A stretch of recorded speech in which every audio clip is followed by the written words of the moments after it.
กับการแสดงแสงสีเสียงซิมโฟนีออร์เคสตราตำนานพระพุทธโกษัยยิ่งใหญ่อลังการจากนักแสดงนับร้อยชมการประกวดร้องเพลงลูกทุ่งประกวดตีกลองบูชาประกวดการฟ้อนกลองอืดประกวดบายสี7 ชั้นและประกวดแกงฮังเลและนอกจากนี้ยังมีตลาดวัฒนธรรมลานกิจกรรมสำหรับเด็กหุ่นลมโชว์บอลลูนโชว์นิทรรศการภาพเก่าเล่าเรื่องเมืองแพร่สินค้าและเครื่องเล่นมากมายวันที่5 ถึง 11 พฤษภาคม 2568 นี้ไปร่วมสืบสารงานประเพณีไหว้พระพุทธโกษัยด้วยกันที่วัดพระบาทมิ่งเมืองวรวิหารจังหวัดแพร่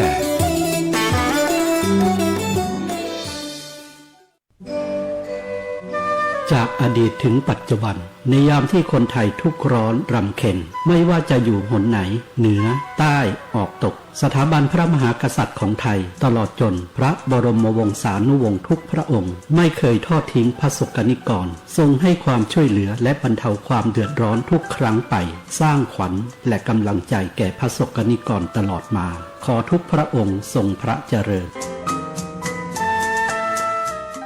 สำนักงานประชาสัมพันธ์ที่ 3 กรมประชาสัมพันธ์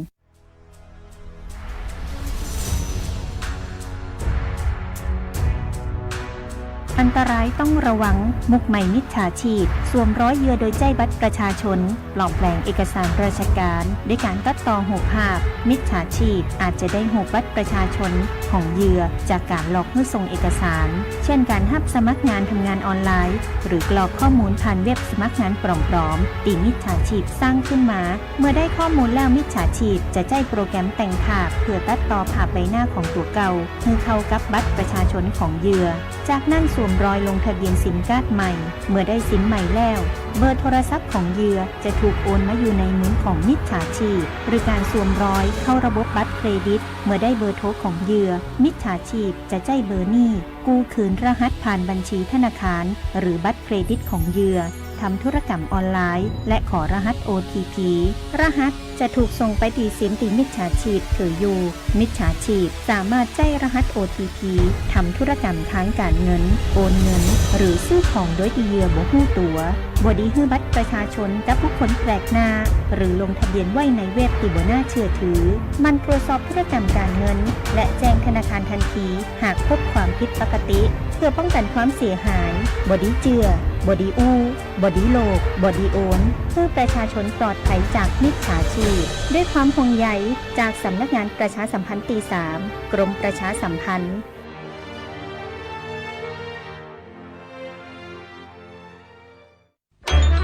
ขับขี่ปลอดภัยเมืองไทยไร้อุบัติเหตุด้วยความห่วงใยจากสถานีวิทยุกระจายเสียงแห่งประเทศไทยจังหวัดแพร่ FM 91 เมกะเฮิรตซ์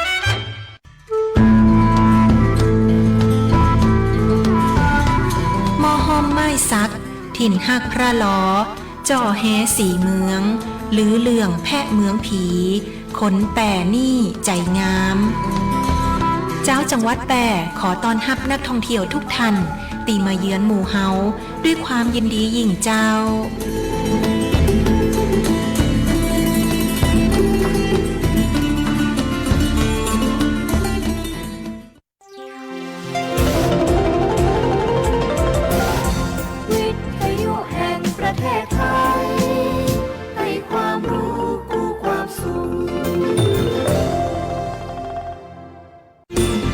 วิทยุแห่งประเทศไทยจังหวัดแพร่ 91 เมกะเฮิรตซ์ ให้ความรู้คู่ความสุขการปิดทองหลังพระนั้นเมื่อถึงคราวจำเป็นก็ต้องปิดว่าที่จริงแล้วคนโดยมากไม่ค่อยชอบปิดทองหลังพระกันนักเพราะนึกว่าไม่มีใครเห็นแต่ถ้าทุกคนพากันปิดทองแต่ข้างหน้าไม่มีใครปิดทองหลังพระเลยพระจะเป็นพระที่งามบริบูรณ์ไม่ได้พระบรมราโชวาทของพระบาทสมเด็จพระเจ้าอยู่หัวภูมิพลอดุลยเดชรัชกาลที่ 9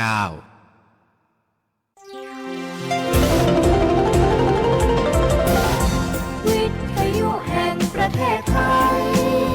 ให้ความรู้คู่ความสุข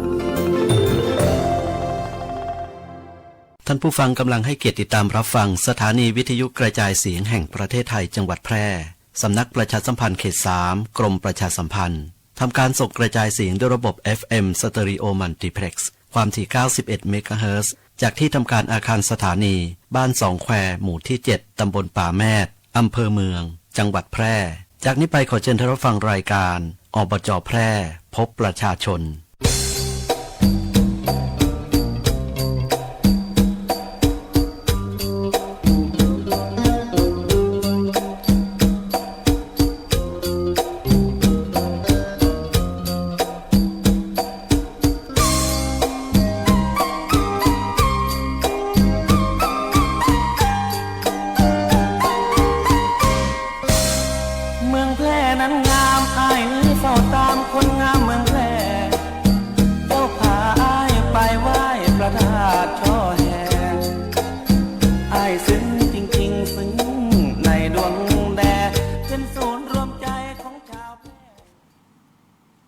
สวัสดีเจ้าคุณผู้ฟังติดเคารพรักทุกท่านเจ้าตอนรับคุณผู้ฟังเข้าสู่รายการอบจ.แปดพบประชาชนเจ้าปากันในเจ้าวันเสาร์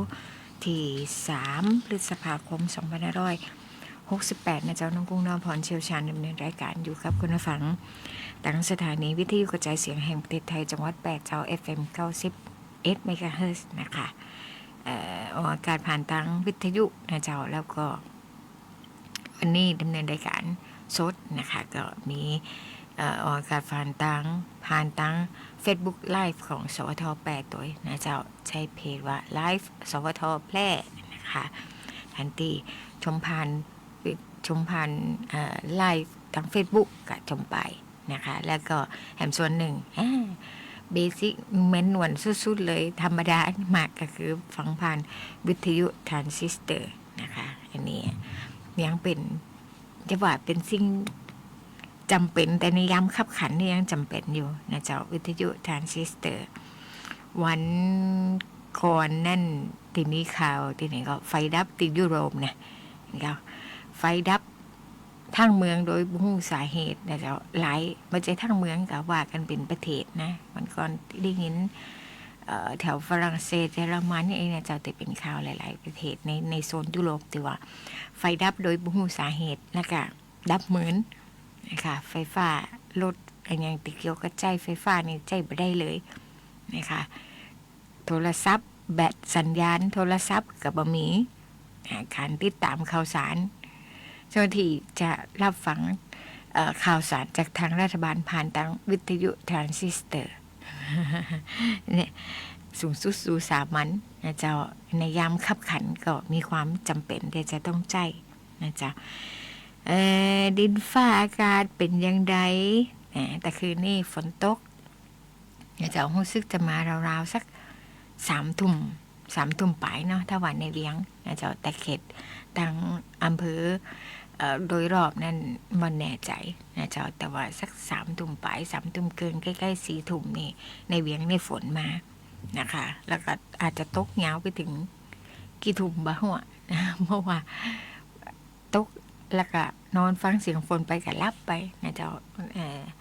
ก็เลยว่าชุ่มช้ำได้ไปทั่วเหมือนกันเนาะเจ้านี่น้ำห่วงไปหมดนะคะบริเวณถนนสายต่างๆนะเจ้าก็ได้สดชื่นขึ้นมาวันลดเรื่องของความร้อนไปได้ส่วนหนึ่งนะเจ้าไปดูพยากรณ์อากาศคงดูเพจของกรมอุตุนิยมวิทยานะเจ้าซึ่งก็เป็นพยากรณ์อากาศประจำวันที่3 พฤษภาคมตั้งแต่6 โมงเจ้าวันนี้จนถึง6 โมงเจ้าวันพุธนะคะเสาร์ที่3 พฤษภาเป็นบอกว่าขอให้ประชาชนบริเวณภาคเหนือภาคตะวันออกเฉียงเหนือและภาคกลางระวังอันตรายจากฝนฟ้าคะนอง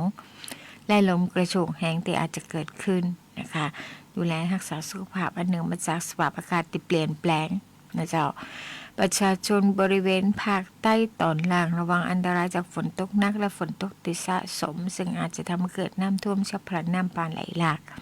บ้านเราก็เหมือนกันนะเจ้า โดยเฉพาะพื้นที่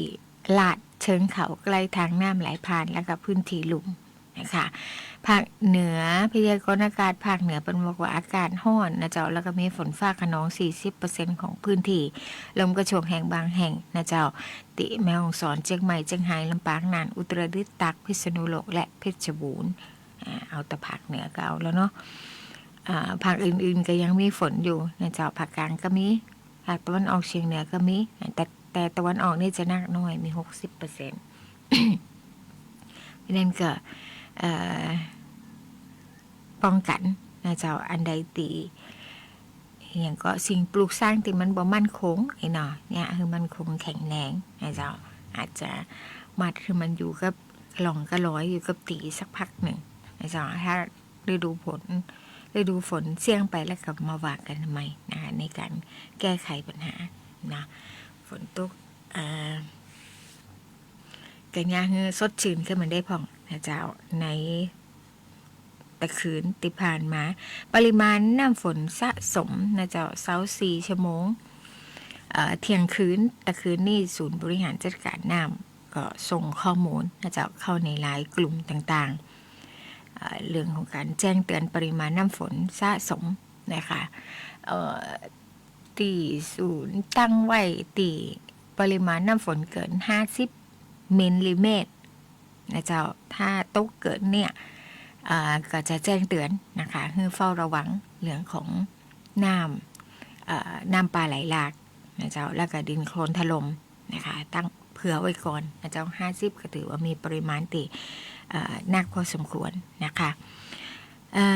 ตีศูนย์พัฒนาเด็กเล็กอบต.สูงเม่นนะเจ้าน่าจะหนักที่สุดแต่คือในปริมาณน้ำฝนสะสมนะคะ 84.40 สถานีศูนย์พัฒนาเด็กเล็กอบต.สูงเม่นนะคะตีวัดปริมาณน้ำฝนจะอยู่ที่หันนะเจ้าส่วนตีอื่นๆนะคะ 48.6 47.4 38.2 ตีสถานีอบต.ตุงแรงสถานีหน่วยพิทักษ์อุทยานแห่งชาติแม่ยม6ที่บ้านนาฝายและก็สถานีที่ทำการเขตรักษาพันธุ์สัตว์ป่าดอยหลวงนะเจ้ากระตุกตัง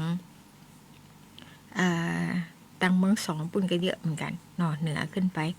นะคะแล้วก็ตีเมืองหลองนะคะตรงแรงนะเจ้าถือว่าตกได้ถั่วฟ้าเมืองแปรชุ่มฉ่ำไปตามๆกันนี่เป็นรายงาน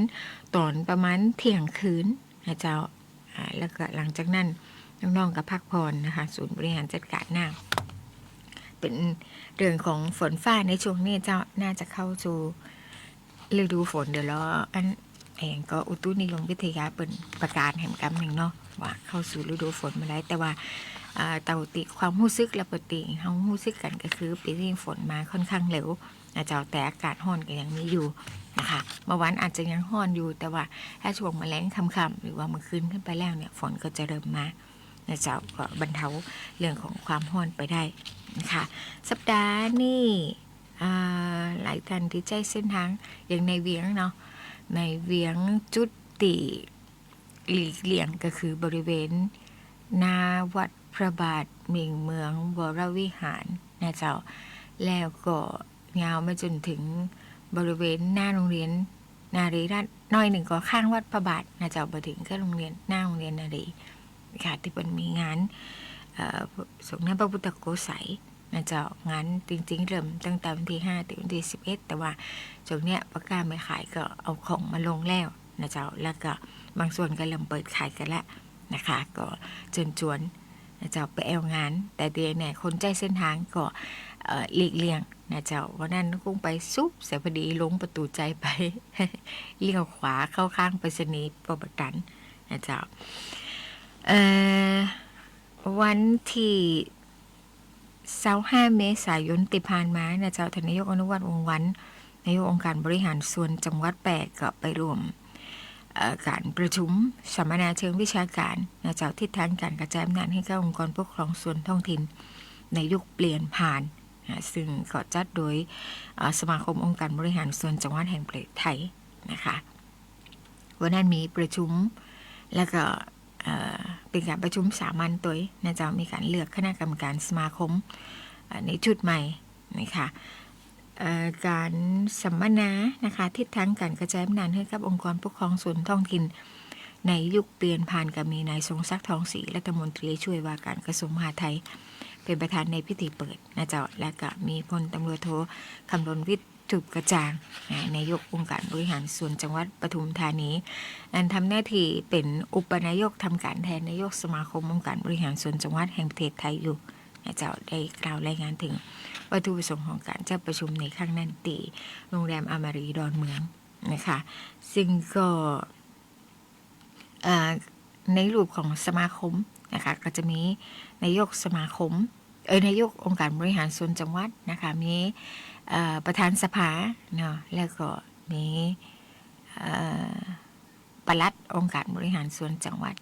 นะคะอยู่ในส่วนของการบริหารสมาคมตัวนะเจ้าแล้วก็ส่วนหนึ่งท่านนายกอนุวัฒน์ยังเป็นประธานสมาพันธ์องค์การบริหารส่วนจังหวัดภาคเหนือนะคะ17จังหวัดอยู่ซึ่งก็ระยะน่าจะ2 ปีจบไปหรือยังนะคะเดี๋ยวต้องไปดูสรุปรายงานผลการ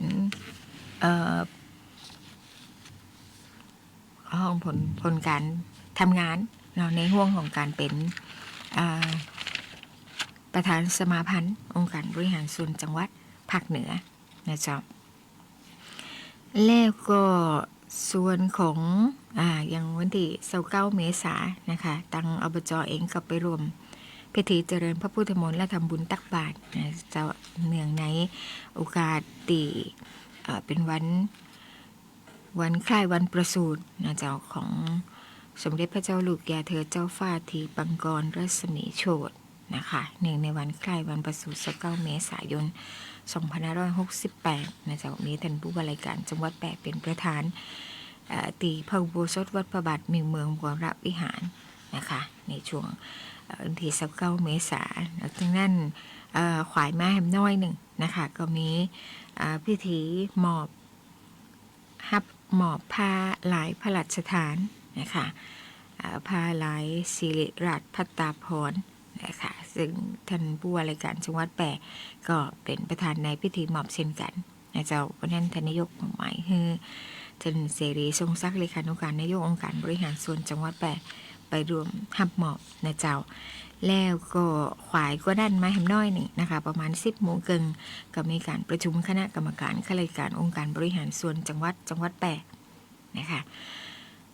ครั้งที่4มีท่านปลัดจังหวัดนะคะซึ่งท่านผู้ว่าราชการจังหวัดแปะมอบหมายให้เป็นประธานในการประชุมติดใจห้องประชุมศูนย์บริหารจัดการน้ำองค์การบริหารส่วนจังหวัดแปะเดิมนะเจ้าก็คืออาคารน้อยๆนะคะติดใจเป็นศูนย์ประสานงานการเลือกตั้งก็ประชุมคณะกรรมการข้าราชการองค์การบริหารส่วนจังหวัดแปะก็เป็นเรื่องเกี่ยวกับการบริหารงานบุคคลนะเจ้าขององค์กรปกครองส่วนท้องถิ่นขององค์การบริหารส่วนจังหวัดเพราะว่าคณะกรรมการเนี่ยหรือว่ากอในห้องสั้นๆนะเจ้าห้องแบบย่อว่ากอบจนะเจ้ากอบจก็จะมีกอของเทศบาลนะเจ้าแล้วก็มีกอของอบตนะคะจะพิจารณาแยกกันนะเจ้าในการบริหารงานบุคคลจะขอโอนย้ายนะเจ้าลาออกบรรจุแต่งตั้งแล้วก็เลื่อนปั๊บอย่างต่างๆนะเจ้าเลื่อนระดับขึ้นนะคะสอบเปลี่ยนสายงานก็อย่างก็ทั้งหลายที่เกี่ยวกับตำแหน่งที่เกี่ยวกับงานบริหารงานบุคคลนะคะก็จะมีคณะกรรมการเนี่ยเจ้ากอเนี่ยเป็นคณะตีพิจารณาตัวนะคะจะมีผู้ทรงคุณวุฒิจากข้างนอกเราจะจำได้มี3 ท่านนะเจ้าแล้วก็จะมีโดยตำแหน่งนะคะมีท่านผู้ว่าราชการจังหวัดนะคะมีหัวหน้าส่วนราชการนะอย่างเช่นสำนักงานจังหวัดนะเจ้ามีท้องถิ่นแล้วก็มีผู้แทนข้าราชการของอบจ.นะคะมีผู้แทนของสมาชิกสภาองค์การบริหารส่วนจังหวัดนะเจ้าเหมือนจะมีประธานสภานะคะจะมีองค์ประกอบของกออยู่ว่าจะต้องมีไขผ่องแต่เป็นโดยตำแหน่งนะเจ้าแล้วก็พิจารณาอย่างตีนกุ้งได้เล่าให้ฟังไปว่าเกี่ยวกับงานบริหารงานบุคคลของอบจ.นะเจ้าถ้าของเทศบาลก็จะพิจารณาของบุคลากรของเทศบาลนะเจ้าและก็กอบต.ก็จะเป็นบุคลากรของอบต.ทั้งหมดนะเจ้าจะโอนย้ายเปลี่ยนสายงานจะ ขออันนี้ก็เลื่อนระดับปรับตำแหน่งนะเจ้าเกี่ยวกับสิ่งเหล่านี้นะคะจะผ่านกอทั้งหมดซึ่งก็บ่ได้เป็นอำนาจเบ็ดเสร็จของท่านนายกนะคะเมื่อกอผ่านให้บรรจุแต่งตั้งคนตีสั่งบรรจุแต่งตั้งก็จะเป็นนายกนะเจ้านี่ก็เป็นเรื่องของการบริหารงานบุคคลนะคะขององค์กรปกครองส่วนท้องถิ่นนะเจ้าตั้งกองการเจ้าหน้าที่นะคะได้ดำเนินการจัดประชุมเนี่ยคณะกรรมการสอบคัดเลือกข้าราชการองค์การบริหารส่วนจังหวัดเพื่อที่จะเปลี่ยนสายงานประเภททั่วไปนะเจ้าให้ดำรงตำแหน่งในสายงานประเภทวิชาการนะคะสังกัดองค์การบริหารส่วนจังหวัด8ตำแหน่งนักทรัพยากรบุคคลระดับปฏิบัติการนะเจ้าซึ่งก็มีท่านวาจีร้อยตรีสุพิชัยธนขันธ์ผู้ทรงคุณวุฒินะคะเป็นประธานในการประชุมณห้องประชุมศูนย์บริหารจัดการน้ำองค์การบริหารส่วนจังหวัด8นะคะนี่ก็น่าจะมีรายละเอียดเพิ่มเติมขึ้นมาเดี๋ยวถ้ามีประกาศนะเจ้าก็จะเอามาประชาสัมพันธ์ให้คุณผู้ฟังได้รับทราบนะคะเปลี่ยนสายงานก็คือคนที่เป็นข้าราชการอบจ.อยู่แล้วนะคะจะอยู่จังหวัดจะเป็นข้าราชการของอบจ.หรือข้าราชการของอบจ.จังหวัดอื่นๆนะคะสมมุติว่ากรณีที่เขาเปิดสอบเปลี่ยนสายงานลักษณะนี้นะเจ้าคนที่อยู่ในสายงานประเภททั่วไปเนี่ยสามารถมาเปลี่ยนมาสอบเปลี่ยนได้นะเจ้า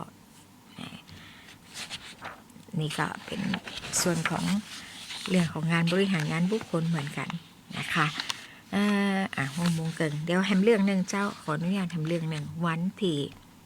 29 เมษายนที่ผ่านมาเช่นกันนะคะท่านนายกนวันวงศ์วรรณพร้อมด้วย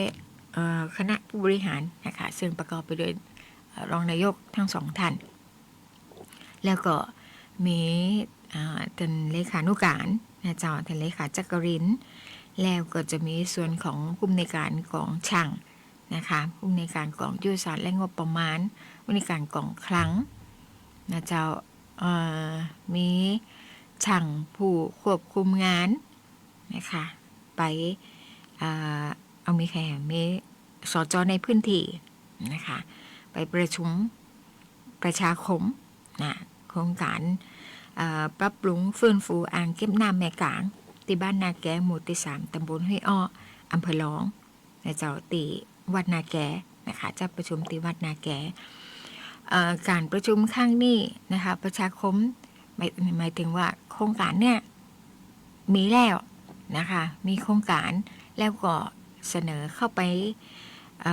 ในครม.นะคะแล้วครม.ก็อนุมัติ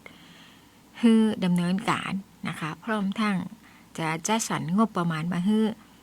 นะคะแล้วพอเขาฮู้ว่าครม.อนุมัติแล้วเนี่ยก็ข้องไว้ค่ะเอามาประกาศจะซื้อจะจ้างนะเจ้าในการขุดหลอกเพราะว่ามูลค่าค่อนข้างสูงเนาะขุดหลอกอ่างเก็บน้ำนี่งบประมาณ21 ล้าน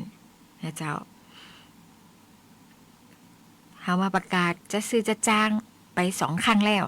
นะคะบ่มีผู้รับจ้างใดมาเสนอตั๋วนะเจ้ามาเสนอราคาไอ้นั่นแล้วทีนี้ท่านนายกก็คือถ้าเขามาทำเนี่ยเงินมันก็จะตกไปหานะคะพี่นั่นอาจจะต้องทำเองนะเจ้าเป็นงานทำเองซึ่งก็จะอาจจะต้องเขาว่าตีไปทำประชาคมเนี่ยก็คือประชาคมผู้ตีได้รับผลกระทบจากการตีเขาจะขุดเอาตะกอนดินนั่นแหละนะคะไปกองในพื้นที่นะเจ้าของพี่น้องประชาชนที่ได้รับผลกระทบพื้นนั่นแล้วก็จัดประชุมประชาคมในครั้งนี้ขึ้นนะคะเพื่อขอความเห็นชอบขอความคิดเห็นนะเจ้าส่วนหนึ่งก็จะมีพื้นที่ของที่เป็นของพี่น้องประชาชนนะเจ้าและส่วนหนึ่งก็จะเป็นพื้นที่ป่าสปก.นะคะซึ่งก็จะต้องขออนุญาตเปิดนะคะในทั้งหมดพี่น้องประชาชนในพื้นที่ที่ได้รับผลกระทบก็ต้องยินยอมให้ความเห็นชอบตัวนะซึ่ง สืบเนื่องมาจากอ่างเก็บน้ำแม่กลางเนี่ยพี่น้องชาวบ้านบอกว่าสภาพมันตื้นเขินนะคะมันตื้นตะกอนดินมันหนักนะเจ้ามันเก็บน้ำได้บ่เต็มประสิทธิภาพนะคะสะสมมาตั้งแต่แปลงมานี่ก็บ่เคยได้ขุดหลอกเลยนะเจ้า30 กว่าปีมันจะเวลาฝนตกน้ำคิปเปอร์ลงไปเนี่ยมันก็สะสมนะเจ้าซึ่งก็ประชาชนในพื้นที่ตำบลห้วยอ้อและก็ตำบลปากกลางเนี่ยก็ประสบปัญหาเรื่องของการขาดแคลนน้ำอุปโภคบริโภคและก็น้ำเพื่อการเกษตรนะคะในห่วงของออกแล้งนะคะกุมภามีนาเมษาพฤษภาอย่างเงี้ยเขาจะรอฝนตามฤดูกาลมันก็ไม่ได้นะเจ้าน้ำต้องใจในการเกษตรก็จำเป็นน้ำจะต้องใจในการอุปโภคบริโภคก็จำเป็นนะเพราะฉะนั้นก็เลยขอขุดหลอก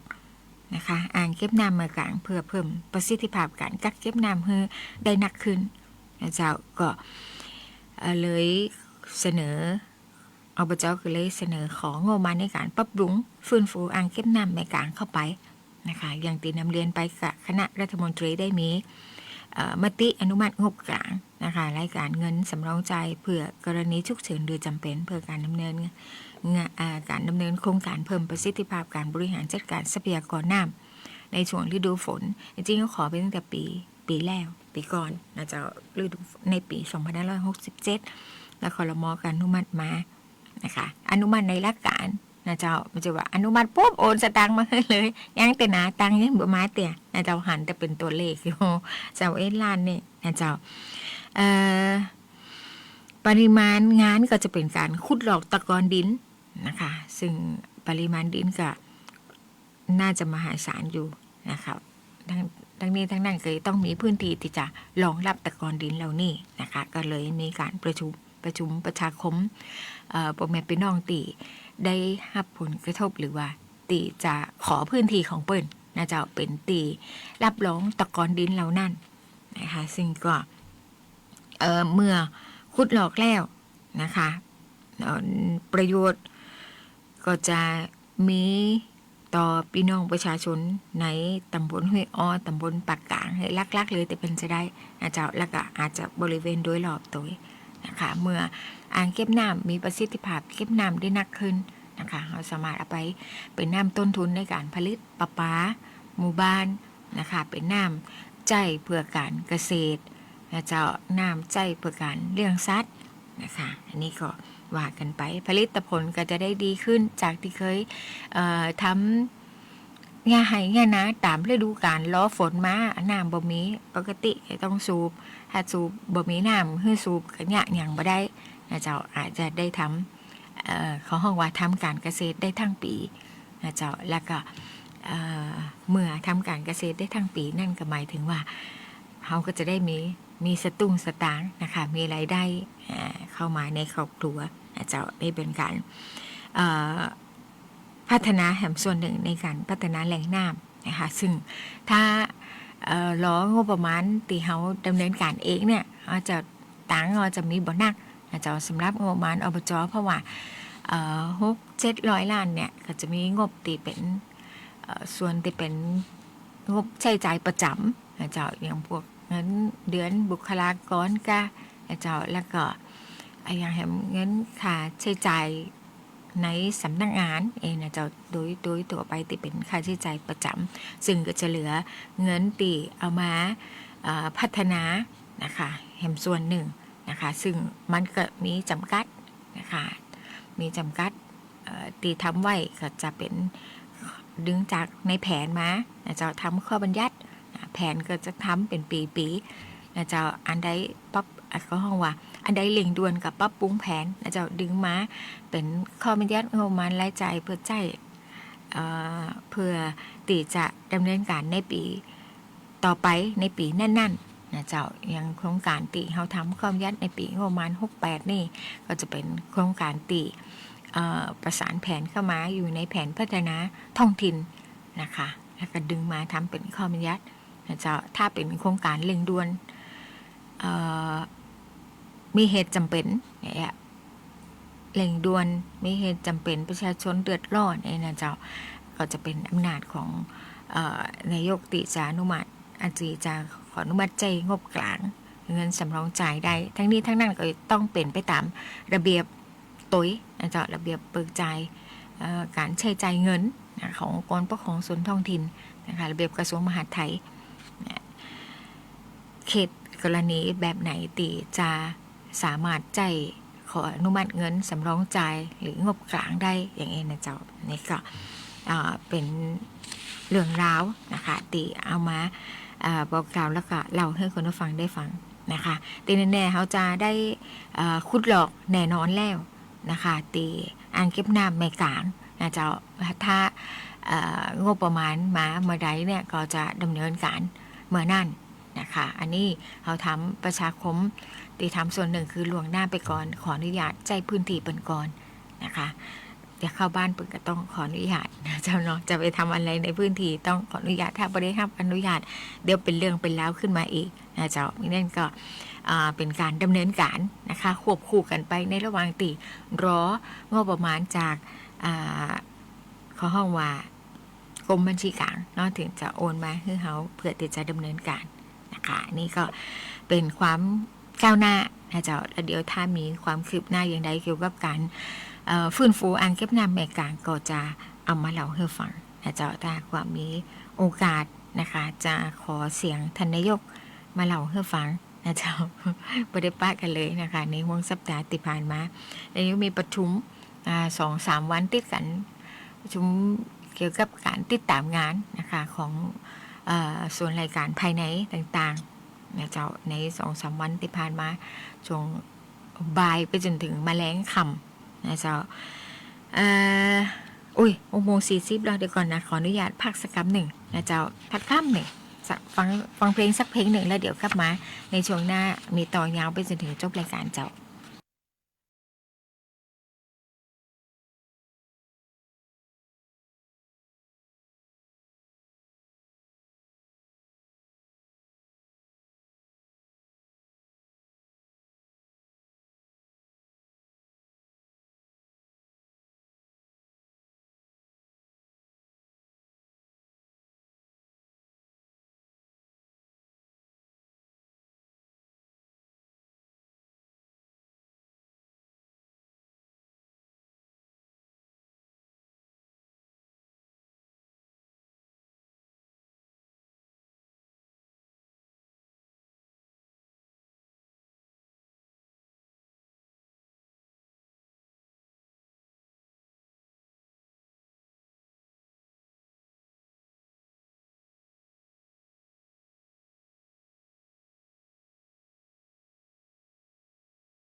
โรงพยาบาลชุมชนการแพทย์แผนไทยและการแพทย์ทางเลือกองค์การบริหารส่วนจังหวัดแพร่เปิดให้บริการดูแลสุขภาพนวดพอกอกนวดรักษาแผนไทย90นาทีนวดแผนไทยนวดเท้าประคบร้อนบรรเทาอาการปวดเมื่อยคลายกล้ามเนื้อ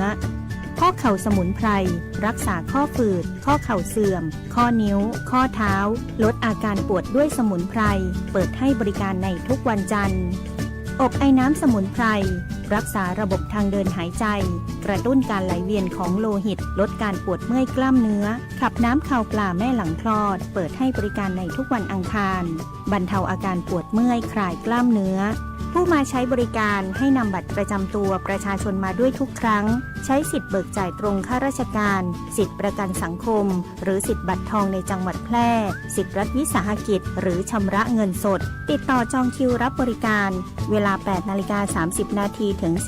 16:30 นาทีเว้นวันหยุดนักขัตฤกษ์โทร 054-523-338-9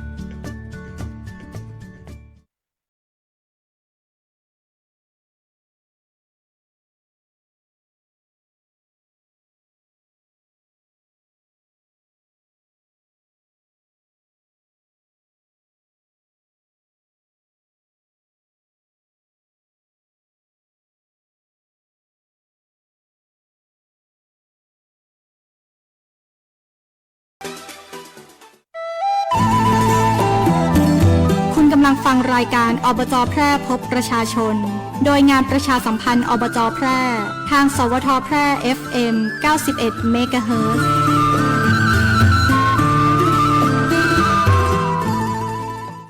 กลับมาในช่วงที่สองของรายการอบจ.แปดพบประชาชนนะเจ้า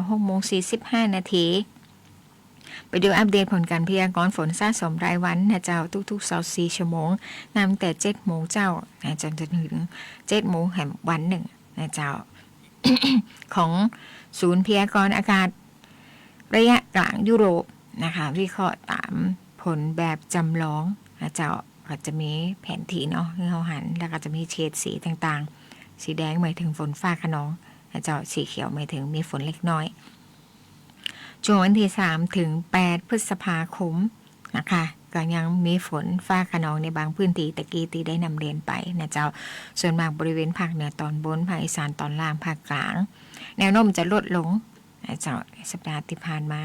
ซึ่งแต่ก็จะมีฝนกระจายแล้วก็จะมีตกหนักในบางพื้นที่นะคะในช่วงภาคบ่ายจนถึงค่ำนะส่วน9ถึง17เนี่ยต้องกลับมาเฝ้าระวังกันในครั้งหนึ่งนะเจ้าถ้าดูจากโมเดลที่เปิดเฮือมาแล้วนะเจ้าสีมันเข้มแก่แดงไปหมดนะเจ้า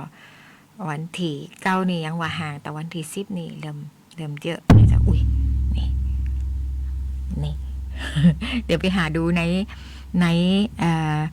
Facebook นะเจ้าเดี๋ยวเปิดตึงมีคนเอาขึ้นนะคะโดยในวิทยาประสุกรมอุตุนิยมวิทยานะจะเอาขึ้น10ถึงประมาณ10ถึง17นะคะผมบอกว่าต้องติดตามและเฝ้าระวังกันในครั้งหนึ่งเป็นช่วงที่อากาศมีความแปรปรวนสูงนะคะจะเป็นช่วงเตรียมเปลี่ยนถ่ายเข้าสู่ฤดูฝนลมตะวันตกเฉียงใต้เริ่มมีกำลังแรงขึ้นแล้วก็เขาห้องว่ามันมาจากทะเลอันดามันนะคะแล้วก็ประกอบกับคาดว่าจะมีแนวห่องมรสุมผ่านบริเวณประเทศไทยตอนบนตัวนะคะจะทำให้ทั่วประเทศไทยจะมีฝนเพิ่มขึ้นและจะมีฝนตกหนักได้นะคะต้องเฝ้าระวังและติดตามอย่างใกล้ชิดฝนที่เกิดขึ้นในช่วงเปลี่ยนถ่ายฤดูอาจจะมีหลายเวลานะจ๊ะส่วนใหญ่จะเป็นฝนฟ้าคะนองแล้วก็มีลมกระโชกแห้งปริมาณเฉลี่ยเล็กน้อยจนถึงปานกลางนะคะเมื่อเข้าสู่ฤดูฝนก็จะเกิดขึ้นในช่วงบ่ายถึงค่ำโดยปกติประเทศไทยจะเริ่มเข้าสู่ฤดูฝนประมาณฤดูฝนนะจ๊ะประมาณกลางเดือนพฤษภาคมนะคะสำหรับฤดูฝนปีนี้รอประกาศอย่างเป็นทางการจากกรมอุตุนิยมวิทยาแห่งครั้งหนึ่งนะเจ้าเมื่อเป็นพิจารณาเกณฑ์หรือว่าเงื่อนไขต่างๆครบถ้วนในช่วงที่มีฝนก็ควรจะสำรองน้ำไว้ใจนะคะเพื่ออุปโภคบริโภคในบางพื้นที่ที่น้ำฝนยังบ่เพียงพอต่อการเกษตรอันนี้ก็เป็นการติดตามลักษณะอากาศนะเจ้าในหน้า10ถึง17นะคะตามโมเดลแล้วมัน มันออกมาลักษณะแบบนั้นนะเจ้าแต่ก็ต้องไปดูปัจจัยหลายๆอย่างในห่วงระยะเวลานั้นๆตัวนะเจ้ามันก็จะปรับเปลี่ยนไปตามสภาพอากาศนะคะวันที่ไปดูงานเราศาลาการกุศลของกาชาติจังหวัดแปรออกไปแล้วเนาะท่านคงจะได้ตรวจรางวัลกันแล้วนะคะวันนั้นท่านนายกเองนะเจ้าท่านนายกอนุวัฒน์วงศ์วรรณแล้วก็ท่านรองนายกนะคะท่านวิติแสงสุพรรณก็ไปรวมหมุนวงล้อการออกสลากรางวัลสลากกาชาติการกุศลนะคะประจำปี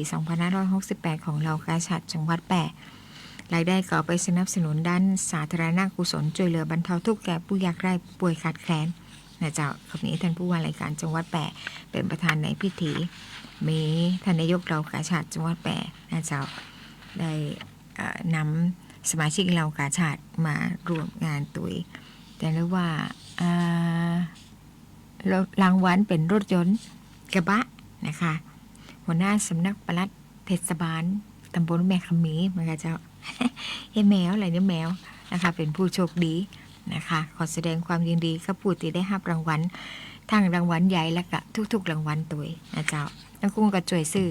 นะคะตึงใบแต่ว่าบ่มีโจกนะขนาดสลากการกุศลกับบ่มีโจกสลากกินแบ่งรัฐบาลซ้ำไปกันใหญ่เลยนะคะบ่มีวิทย์บ่มีหวามสักน้อยเลยห่างไกลมากนะคะ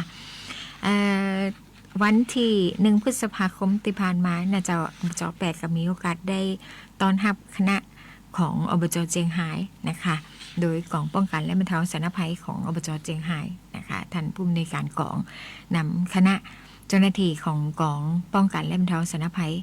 ของอบจเจียงไฮ้นะคะมาศึกษารูปแบบและขั้นตอนการขับเคลื่อนศูนย์บริหารจัดการน้ำระดับจังหวัดนะคะที่ศูนย์บริหารจัดการน้ำจังหวัดแปดนะเจ้าเรื่องของการปิดให้บริการสระว่ายน้ำ50 เมตรนะคะเพื่อตีจะซ่อมกระเบื้องนะเจ้ามีประกาศปิดให้บริการสระว่ายน้ำ50 เมตรของอบจแปดนะคะเขาให้บริการมาตั้งแต่ช่วงตีแปลงแล้วเสร็จเนาะผู้รับจ้างส่งงานหลังจากนั้นมีการตรวจรับนะคะของคณะกรรมการตรวจรับพัสดุ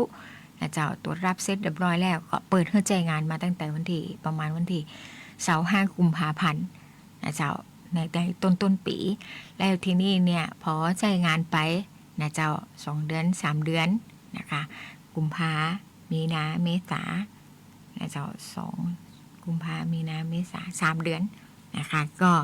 พอใจงานไปเนี่ยมันก็มีกระเบื้องที่เฮาปูพื้นนะคะมันอาจจะมีการกระเทาะหรือว่าเขาห้องว่ามันดีดมันเด้งขึ้นมานะเจ้าแล้วมันจะเป็นอันตรายต่อผู้ที่ใจบริการนะคะน้องๆลูกๆหลานๆที่ไปว่ายน้ำนะไปใจบริการว่ายน้ำในสนามกีฬาในสระว่ายน้ำนะคะก็อาจจะเป็นอันตรายได้ดังนั้นก็อยู่ในช่วงประกันนะคะเขาก็เลยขอให้ผู้รับจ้างเนี่ยมาดำเนินการนะคะดำเนินการซ่อมให้แล้วเสร็จอาจจะแก้ไขงานกระเบื้องของปืนสระว่ายน้ำนะคะบริเวณหลู่ตี5นะมันโกงตัวขึ้นมานะเจ้าเพราะนั้นแล้วจะให้ผู้รับจ้างนะคะเข้าดำเนินการแก้ไขนะเจ้าก็จะขอปิดนะคะเพื่อดำเนินการแก้ไขก่อนนะเจ้าเมื่อพร้อมใจงานแล้วก็จะมาเปิดให้บริการให้ครั้งหนึ่งนะเจ้านำเลี้ยงผู้ปกครองตัวนะคะตีปลาลูกๆหลานไปว่ายน้ำตีสระว่ายน้ำสนามกีฬาบนจอแปะนะคะแห่งประกาศหนึ่งเป็นประกาศจากสภาองค์การบริหารส่วนจังหวัดแปะนะคะโดยท่านประธานสภาองค์การบริหารส่วนจังหวัดในวังสาครมันขีดนะเจ้าประกาศสภาองค์การบริหารส่วนจังหวัดแปะเรื่องปิดการประชุมสภาองค์การบริหารส่วนจังหวัดแปะสมัยประชุมสามัญสมัยแรกประจำปี 2568นะเจ้าตามตีสภาองค์การบริหารส่วนจังหวัดแปะได้ประกาศเรียกประชุมสภาองค์การบริหารส่วนจังหวัดแปะสมัยประชุมสามัญสมัยแรก ประจำปี 2568 เริ่มตั้งแต่วันพุธที่ 12 มีนาคม 2568 จนถึงวันศุกร์ที่ 25 เมษายน 2568 มีกำหนด 45 วันนั่นบัดนี้นะเจ้าการประชุมสภาองค์การบริหารส่วนจังหวัดแปรสมัยประชุมสามัญสมัยแรกประจำปี 2568 ได้ครบกำหนดสมัยแล้วฉะนั้นอาศัยอำนาจตามพระราชบัญญัติองค์การบริหารส่วนจังหวัดพ.ศ. 2540 แก้ไขเพิ่มเติมถึงฉบับที่ 5 พ.ศ. 2562 มาตรา 24 ประกอบกับระเบียบกระทรวงมหาดไทยว่าด้วยข้อบังคับการประชุมสภาท้องถิ่น พ.ศ. 2547 แก้ไขเพิ่มเติมถึงฉบับที่ 3 พ.ศ. 2565 นะเจ้าประธานสภาองค์การบริหารส่วนจังหวัดแปรจึงประกาศปิดการประชุมสภาองค์การบริหารส่วนจังหวัดแปรสมัยประชุมสามัญสมัยแรกประจำปีพ.ศ. 2568 ทั้งนี้ตั้งแต่บัดนี้เป็นต้นไปนะเจ้าประกาศณวันที่ 28 เมษายน 2568 นะเจ้าก็เป็นสมัยประชุมติดครบ 45 วันนะเจ้า1สมัยประชุมมี 45 วันนะคะใน1ปีมี2สมัยประชุมนะคะสามัญเนี่ย2สมัยประชุมสามัญและก็วิสามัญนี่ก็สามารถจะกำหนดได้นะเจ้าวิสามัญจะกำหนดได้7วันนะคะต่อ1ครั้งนะคะการปฏิบัติงานของเครื่องจักรนะเจ้าในรอบสัปดาห์ที่ผ่านมาตียังทำงานอยู่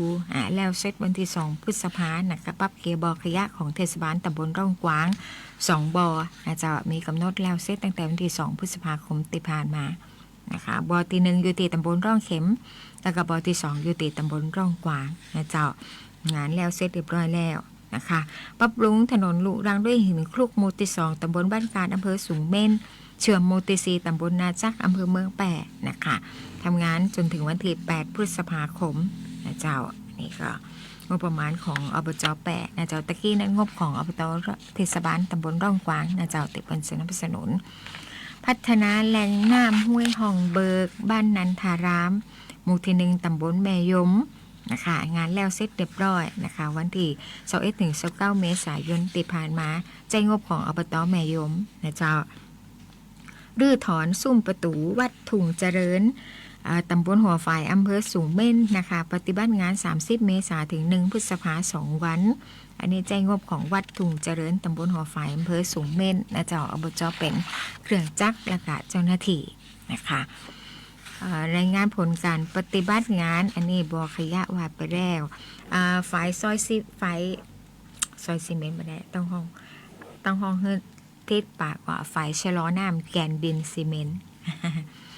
ฝ่ายแกนดินซีเมนต์นะเจ้าห้วยแม่เตอนะบ้านบุญเริงหมู่ที่4ตำบลบ้านเวียงอำเภอร่องกวางนะคะตอนนี้กำลังดำเนินงานอยู่นะเจ้าก็เข้าปฏิบัติงานตั้งแต่วันที่1ถึง14พฤษภาคมนะเจ้าส่วนชุดสร้างทางที่1นะเจ้าตีปฏิบัติงานกับในปรับปรุงภูมิทัศน์บริเวณพื้นที่ตีจาจัดพิธีปลูกพระศรีมหาโพธิทศมราชบพิตรนะเจ้าตีวัดพระธาตุจอแหพระอารามหลวงนะคะเหมือนกำหนดว่าจะมี